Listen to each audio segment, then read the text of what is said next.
কালিদগারে সনাতন ধর্মাবলম্বীদের ধর্মীয় উৎসব বাণী স্নান অনুষ্ঠিত হয়েছে। মোহাম্মদ আনোয়ার হোসেনের পাঠানো তথ্য ও ভিডিওচিত্রে থাকছে বিস্তারিত। অভিযান নিউজ টিভির সাথে আছি আমি তৌফিক হাসান।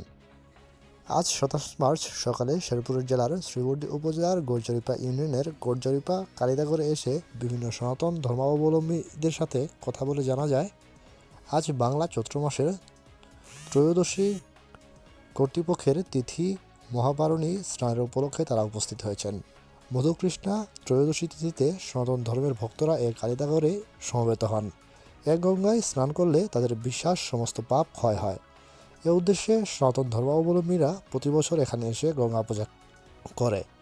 ধর্মীয় উৎস প্রসাদ বিতরণ, গরিব দুঃখীদের দান করা এবং অন্যান্য ধর্মীয় উৎসব প্রতি বছর এ মাসেই বাণীস্নান করা হয়।